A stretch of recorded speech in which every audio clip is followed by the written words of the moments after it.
I'm more posted than man. I'm more posted than man.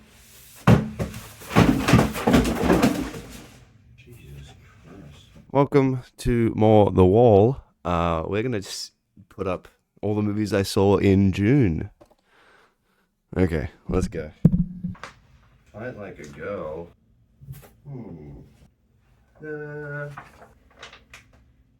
Alright, so we saw, kicking off the month, we saw Karate Kid Legends. That's crooked. Oh, that's alright. John Wick as well. Before those movies, we also saw The Phoenician Scheme. So off rip, yeah, I did miss the first 10 minutes of this movie when I went to see it in theaters. So the plot is a tad hard to understand because I feel like, have you ever seen a Wes Anderson film? It's a lot like a Wes Anderson film. They kind of just move with a lot of fast talking and stuff, right? But like the vibes are like spot on. They rock. If you're as like a cinema nerd and you like engaging cinematography and like fun shots and, you know, fun costumes, this is just like a visual treat. It does like have a strange aspect ratio, but every shot is like full of something in the background and the foreground. And this film is mainly good because all the characters are kind of aura farming. They have like, they need to be put on like a vision board on Pinterest or something like that, because Michael Cera's obviously fake accent is hilarious and it feels borderline offensive. The plot overall I did not fully understand. I did not need to though. Its strangeness is kind of just entertaining in itself. There's an assassination attempt, basketball terrorist. This movie is like the best movie I've seen in a while, but it also might not be for everyone. Like, I think this is a subjective take for me. People might see it as like convoluted and pretentious. It is that, but you can also tell that like, every actor's having fun. You can also tell like every actor's just having a good time. If you're looking for like an odd film, this is just one I highly recommend. It's like an 8. It's like an 8 out of 10. If I'd seen the beginning of the film, it might be like a 9 out of 10. I had a lot of fun. Yeah. All right, so then we saw From the World of John Wick, Ballerina. That's the official title. And I was scared that this wasn't going to work without John Wick, right? Without Keanu Reeves, without You're Breathtaking, right? So when I saw the trailer, I was disappointed because they obviously had spoiled that in its trailer because modern day trailers suck. Not the point. This movie is everything you love about the franchise. It is just more of that. Is the plot super thin? 100%. But the action is fun. And the action is frantic and punchy. You know, like some action films, like when the action scene takes too long, you're actually kind of checking out of like someone getting their head punched in. This film and a lot of the other John Wick films, they kind of do feel quite entertaining throughout an entire fight. There's always like a change in dynamic. There's always a new set piece. The midway twist is very fun. It adds this like new level of like heights to what's going on. The cheese is great. There's a nice like a little reunion that's immediately undercut and it's very funny. They literally get like 1 minute redemption and then they just die, and I'm like, that's awesome. I love that. And they mashed together the first John Wick and the second John Wick, and they added it as a female character, and that's fine. But because our main character, Ana de Armas, is, I think her name's Eve in the film. She's not like a full assassin master. It kind of adds this like new level of action to it because she doesn't have it. She doesn't have the aura that John Wick has, and that's fine. You know, because she has to make mistakes and improvise, and it makes the action more guttural or like more improvised, and it feels different enough from the John Wick films. But you do have to have a tally count for the amount of time she gets thrown around. She gets tossed about. If you like the John Wick films, I don't think there's really any dip in quality. I think it kind of, you know, it's still going somewhat up. The action, the set pieces are fun. The story's not great, but you're not there for the story. My only issue is the Fight Like a Girl, song by Evanescence, you know, the emo kind of guys from the 2000s, that band. Yeah, they make a Fight Like a Girl kind of girl power song, and it's not great. It could go anywhere, depending on how much you like the John Wick films. It could go from like a 6 to a 9 to a 10. You know what I mean? It's fun. I would say it's probably like a 8, 9. It's fun. I like the John Wick films, and I think they all kind of sit about like an 8 or a 9. And this one is, again, no different. Karate Kid. So this one, unlike Ballerina, I was not excited for. I hadn't seen any of the other Karate Kid films. I just think, you've kind of beaten a dead horse. It's just like I thought it was a dead franchise, essentially. Yeah, I know Cobra Kai popped off a little bit, and there's a lot of love for that stuff, but Karate Kid is a strong enough franchise to reboot every 10 years. But apparently it is. Karate Legends is fun. It's great. It's got a good tone to it. It's not overly serious. The plot's not like 100% predictable. There were moments and cameos to the original. Well, yes, I could not fully appreciate. I'm glad that they were there. Their master, Han, Jackie Chan's character, he's just like a plot mover, and it's like they almost self-aware of that. It's very funny. They're like, yeah, no, you're gonna go fight the tournament now. Go on, go kid, go. He's just kind of like moving the plot along, and it's quite goofy. The two issues I do have with this movie though, and they're kind of big, is number one, the editing is on crack, like capital C. Like there's a montage everywhere. The pacing is all over the place. The montages are like the thing that annoys me the most, though. They're everywhere, and sometimes it only lasts for 5 seconds. They're like, oh, he's sad. Let's get 10 sad shots of him walking away to sad music. Quick, how's the audience meant to feel? How are you meant to know time's passing and he's sad? Quick, montage. And it's not just like that scenario. There's montages for everything in this movie. Training montage, date montage, traveling montage, pizza delivery montage, tragic death montage. There is a lot of montages in this movie, and it's really goofy, and the movie's like not super long. It's like 90 minutes. It's like an hour, like an hour and a half, and there's so much music. In the first like 10 minutes there's like 3 montages of him like getting to New York and like moving from Hong Kong to New York, and it's like, why is there so many montages? The gripe is the female characters, and it's not because like women bad, it's like they don't use them correctly. They only use them as kind of like plot devices of like, I am mad at you, or I am love interest. And it's just like, oh, you should not be fighting, and I'm going to be a roadblock in your way to fight. And it's like, you could use them better than just them being a plot device for them to tell you how bad the thing you're doing is, or X, Y, Z reason why I'm upset. And it's a little bit annoying, especially when the love interest has to dip for 20 minutes because she's mad at them, until rocking up at the end and going, oh my god, my favorite person's back, and it's like, oh really? It kind of leaves, it's a bit of a sour spot. Anyway, I'm not trying to be like woke about it, it's just like a little bit annoying. But the fighting's fun, the drama's fun, the pacing's not great. Characters are well acted. They're well acted. None of them are doing a bad job. But I walked out enjoying this. It's short. It's not long. I don't want to say it's as good as the originals. I don't want to say it's like, better. It's like a 6, maybe a 7, depending on, if you can just look past all the issues and have a laugh at it. All right, so next, we don't have a posters for some of these ones because posters are dying, apparently. I don't know. Dangerous Animals. So what if you got a mix between like Wolf Creek and Buffalo Bill? And then like a little bit of Jaws. That's what Dangerous Animal is. It's very fun.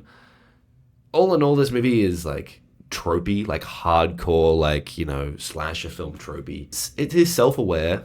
Like, it is self-aware. Does it balance it? Kind of. I thought this villain was super fun. The basic plot, right, is through Dangerous Animals, he kind of just takes a bunch of tourists over to like, see the sharks, and then he'll kidnap them and feed them to him, right? And he gets off to that. He like goons to sharks, which is a weird thing to say. Look, it's not, you don't see anything obviously, but like you can tell he's like he's really into sharks. I love hearing Australian accents on screen because sometimes I just forget. I'm like, oh gosh, we sound like that, but it's kind of what we sound like, except they obviously say cunt a lot more. It's a very fun horror film. I don't think it's a very fun shark film. Because sadly, they're kind of just, all the shark moments are them just kicking around the water going, oh my god, there's a shark. And I'm like, I don't know. I'm going to be a big advocate for practical effects. I'm kind of getting on the boat of like, we need more practical effects in movies because it's hard work to act with CGI. And I appreciate that. It's a good trade. Actors do good jobs. But it's never really going to win against someone who has to act with something in the room, you know? And I think that's a big difference there. Anyway, Dangerous Animals, it actually doesn't have like a lot of sharks.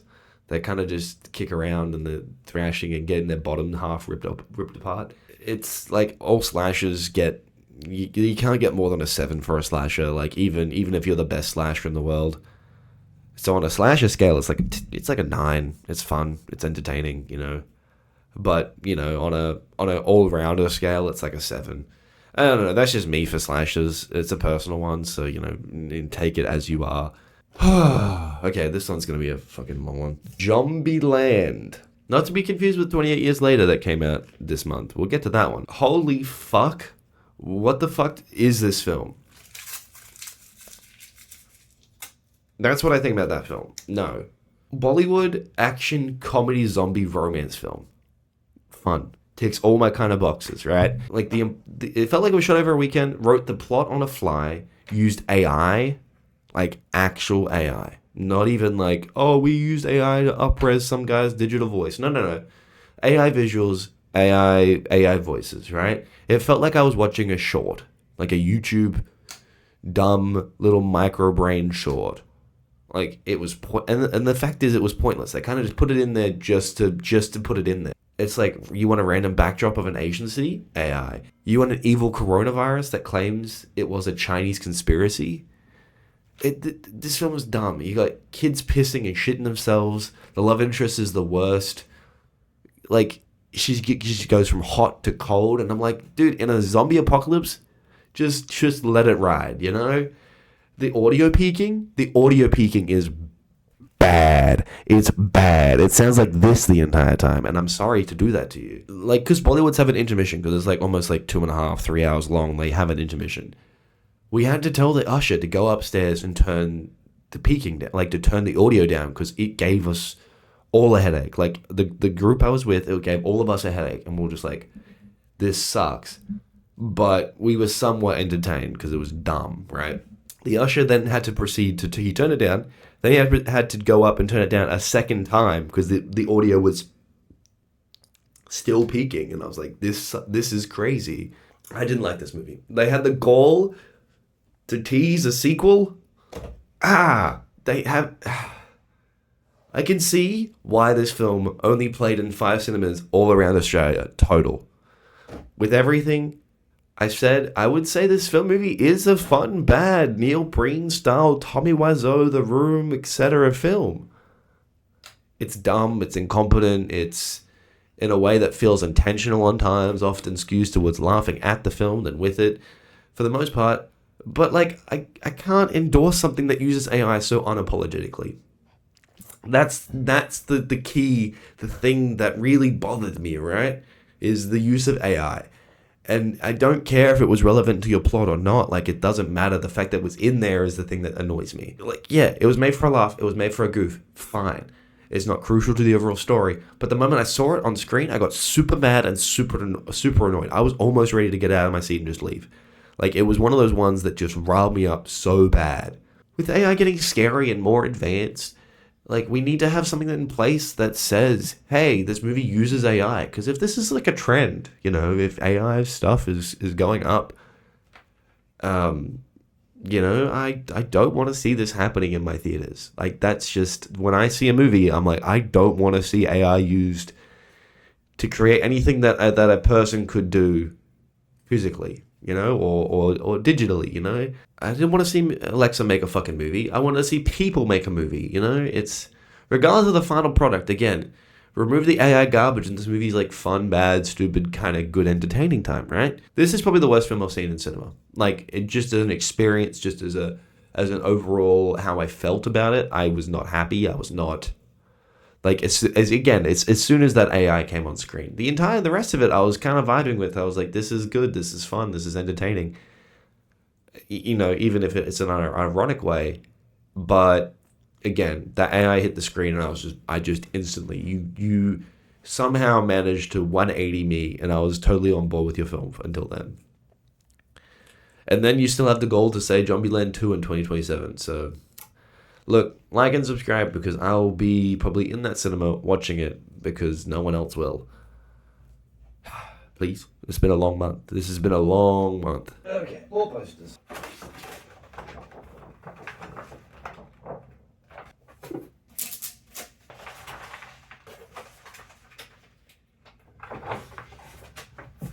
Yeah, tone shift. I don't know what vibe this is in this block of the movies for the month, but we saw Materialist, we saw Elio, and we saw Bring It Back. Very tonally, very three different films. A couple things before we actually talk about the movie itself. The movie hardcore is misadvertised. Like this, the Materialist, hardcore misadvertised. It's like meant to be this like drama rom-com thing, and yeah, there's funny moments in it, but like not a comedy. Also, I hate advertising that features cast of characters that do a big press junket and they're only in the film for a fraction of like what you expect them to be in. And apologies, this is for Pedro Pascal. He's, for as hype as this guy is right now, he's not barely in this film. It's just a growing trend that I've seen in recent movies that is getting annoying. But anyway, about Materialist. Watched this one as part of like a date night, and we both agreed this film was like inconsistent in what it was trying to say about love and the complications of marriage and why people get married in the sham cold industry of online dating, and people helping to find love and partners and feeding into shallow checkboxes and all that stuff.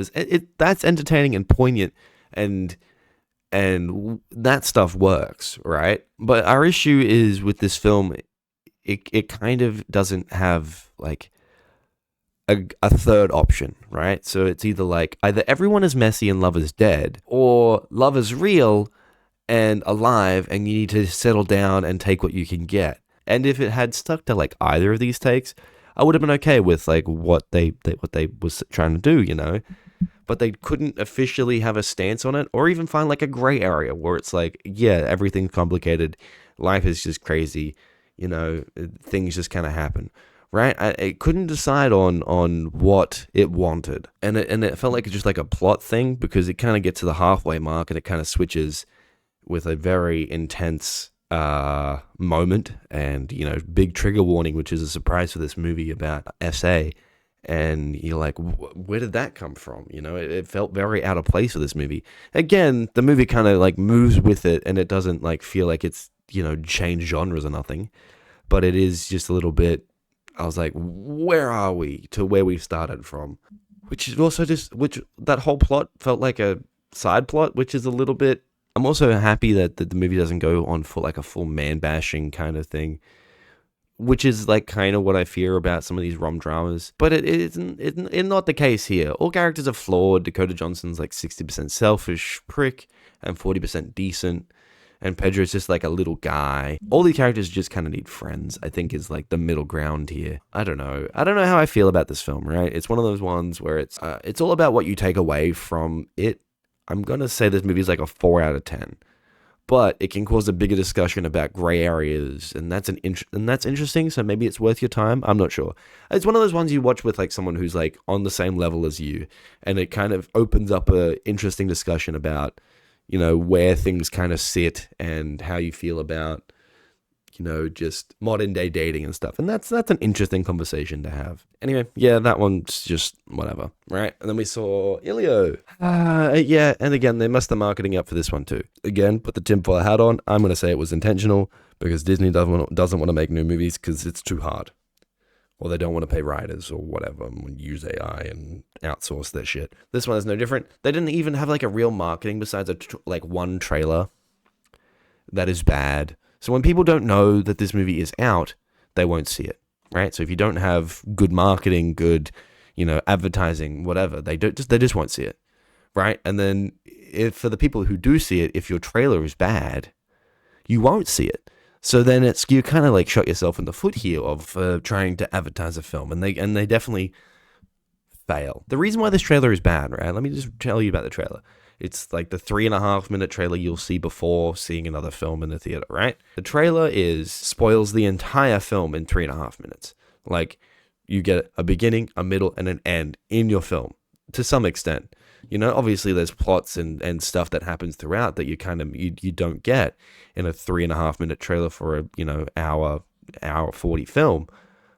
But it does a pretty good job at telling you most of it, and it's pretty sad. I after I finished watching the trailer, I was like, well, I was into it by about the 45-minute mark, 45-second mark, and then I was kind of over it by the 3-minute mark. You know, I was just kind of like, whatever. The guys who made the trailer for this need to be fired because they just butchered an entire film, essentially. This is probably like one of the worst ones. This Elio, and I think it's in the top corner there, Novocaine somewhere. Those two trailers are horrendous for this. They just give away pretty much everything that the film has. Anyway, that's the trailer. That's the trailer I have with the issue with the trailer. The movie itself, Elio, is good. It's good, and it's sad that it's good, right? This is like classic Pixar. There's heart, there's charm. Look, the overall moral is kind of fucking beating its head into you pretty hard. You're meant to feel bad for this kid, right? You're meant to feel bad for this kid. He's a bit of a loner. But the first like five minutes of this film, the first like sentence is like, "Oh, your parents are dead." It's like, whoa, where's the subtlety gone from Up and Wall-E and all these other movies? They kind of just went, no, your parents are dead, right? You're sad, right? Because your parents are dead. You could probably take a drink or take a tally on how many times they mention, or they're like, you're sad because X and Y, right? And it's pretty like in your face about it, but it's still good. Yeah, there's a lot of sad and impactful moments that I ruined within my friend group because I turned to my mate and I was just like, hey, you know, they're like, oh, but I just never had a family. And I turned to my friend and went, I think his parents are dead. And then, you know, and then we have a little giggle and then we kind of continue on. But the movie is good. There's heart, there's charm, there is good elements to this film. I did fall in love with this movie. It's visually very pretty. Did I know the basic movie before start to finish before buying a ticket? Yeah, and that should never really happen. And if I was not having a laugh at the film and locked in a little bit more, I probably would have had some tears. I'm not going to spoil more than the trailer already has, but I'm a sucker for a good lip quiver. Elio, I highly recommend this film. Like it's probably one of the better films of the school holiday run. It's like an 8, maybe a 9. It's all what you get out of it, and, you know, visually it's good, characters are fun, the story's a bit naff. So, like, out of those 3, you're getting like a 7, 8, 9, depending on how much you like one quality over another. All right, and now, tone shift, we saw Bring Her Back. Wasn't on top of my list of movies to see for this month. I'm not you know me at this point. If you haven't seen all this wall, I don't see too many outright horror films. I'll watch them because it's out and I'll probably be entertained. But this movie's uncomfortable, and that's by design. It's supposed to be uncomfortable, and so it does a good job for that. Horror films, especially like these horror tropes. I don't want to sound all CinemaSins on this one, but if you suspend your disbelief and you just go with the flow, the movie's good. But if you don't, then you could like logic this movie to death, and then, you know, there would be no movie. There's some films there where I'm like, immediately I'm hooked in, and even though, yeah, the logic doesn't make sense, I'm like, no, but like the characters did it for an X or Y reason.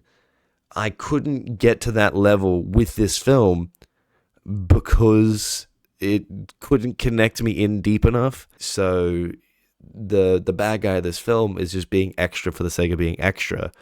They don't need the person to be on their side or anything. They're just doing it for the love of the game, essentially, just to torture some guy. And I'm like, is this movie entertaining? Yes it is. It's like, it's tense. It's, you know, when the action's happening, the gore is gore. Look, I don't find these movies appealing, and I'm someone who, when I'm uncomfortable, I laugh quite often. I'm a joker or a laugher to kind of break the tension to make me feel more comfortable. So yeah, you know, I was having a goof and a gaff throughout the entire film because I was nervous, not because I was trying to like, rip into the film. I was kind of just to break the tension for myself, right? So I didn't shit myself in the theater. Yeah, look, the body horror, the special effects, all that stuff is really well done. There's a very graphic mouth scene, gore. It has a lot of like scary elements to it. It's also like a tad overcomplicated and on the thin side for story. I also don't like a cop out horror villain. Yeah, you don't have to have a happy ending. You don't have to have a bad ending, you don't have to have, but I feel like the ending where your villain goes at the last minute and like has like a what have I done moment, I don't think they work in a traditional horror film, which is they have like a little redemption at the end. And I'm like, I've spent the last like hour and a half, hating the guts out of this guy and wanting them to get their comeuppance. And for them to go, what have I done? I'm like, no, either be evil or die, essentially is your two options there. I don't know. This horror movie cop-outs like that, I'm like, you're an MA, you're an R-rated film. You can push the boundary. You can kill that kid. I don't know. You probably don't. But, if you enjoy like these kinds of movies, like these horror-esque films, give it a watch. It's pretty decent, Again, I'm just trying to get the vibes, not so much spoil the movie. Yeah, go watch it. It's for me personally, it's like, a 6, a 7. It's a good horror film, right? But horror films aren't my thing, so kind of take it on that, extending scale. These rest of the posters up. Long month. Did you know Rihanna's Smurfette? Oh, this wall is looking mighty nasty.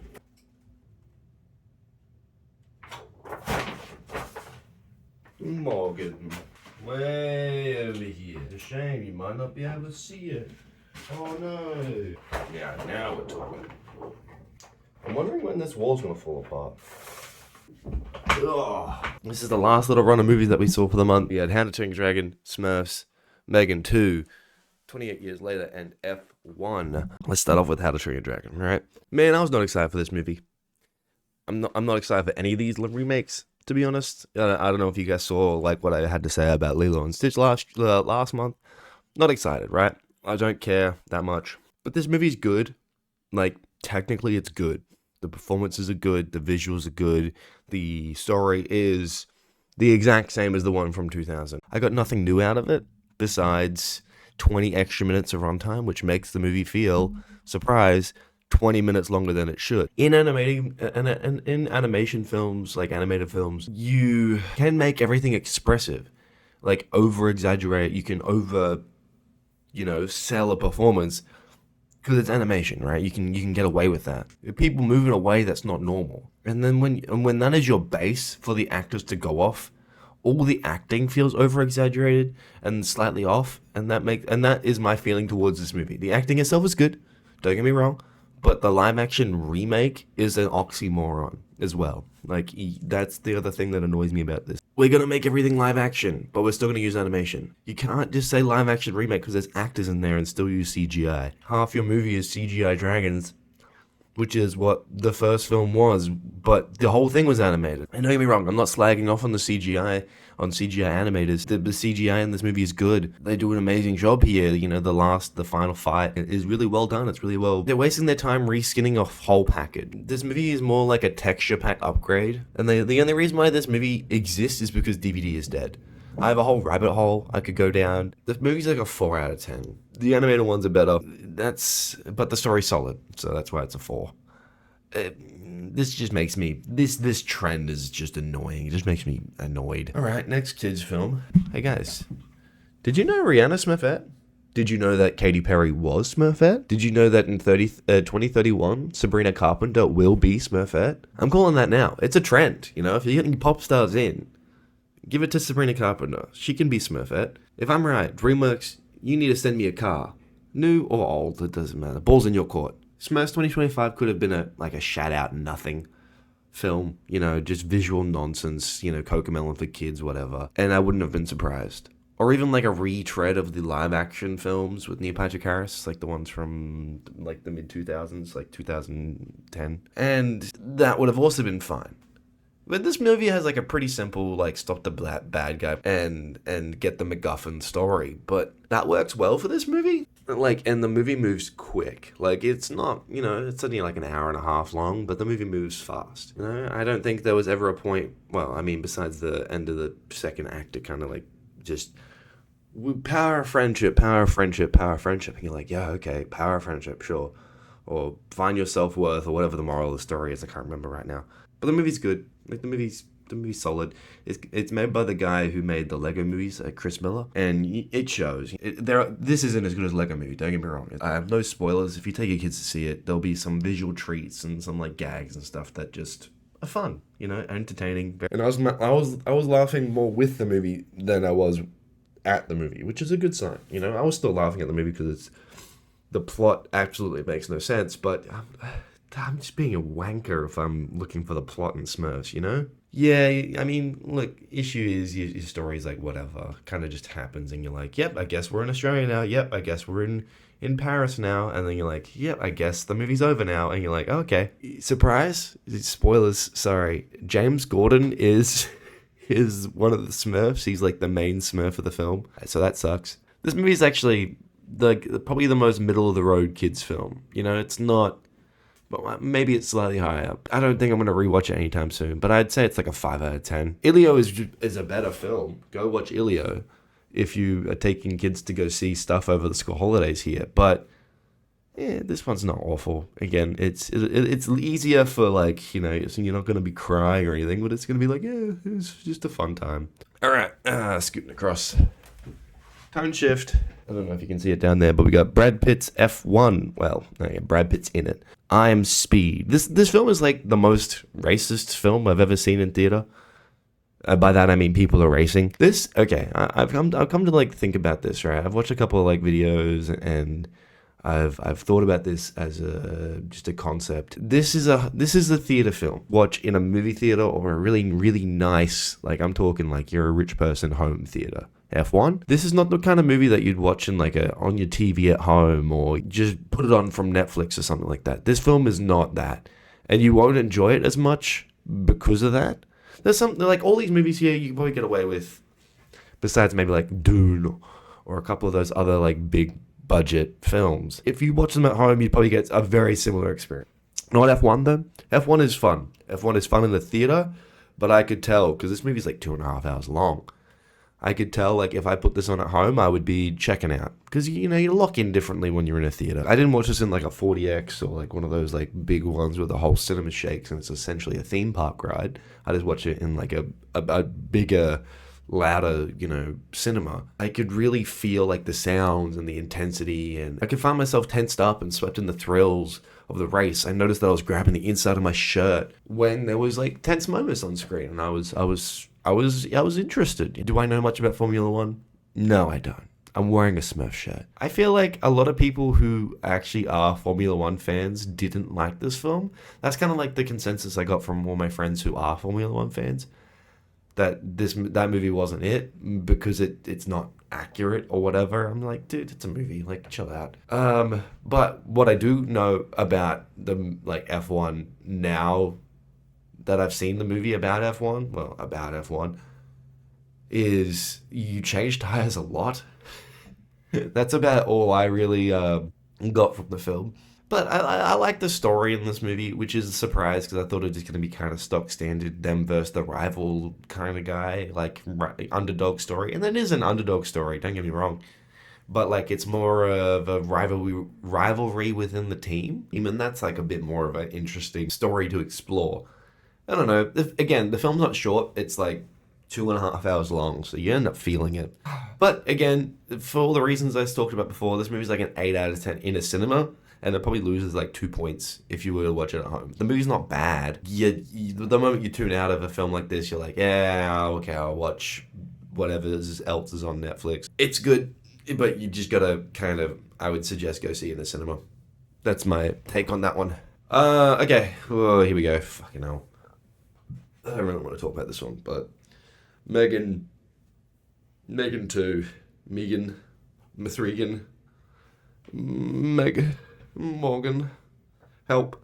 I don't want to fucking talk about this film. But anyway, okay, this shit with Dookie, bro. Like, for real, absolute dog water. Like, I hadn't seen the first one till like 2 days before watching this one. And the first one was entertaining. It was dumb, but I was like, I was laughing at it, you know? Hold on to your vaginas, everyone, because this movie sucks. A3 of this movie being released in Aussie cinemas, and it was an empty. That was the only saving grace this movie had, because I was actively booing this film, and that was the only reason why I didn't walk out. The good before the bad, right? If I had to talk about the good stuff in Megan 2 before I actively pull my hair out, the action is good. When there is action, the action is fun. Like, the choreographed fight scenes and stuff like that is fun.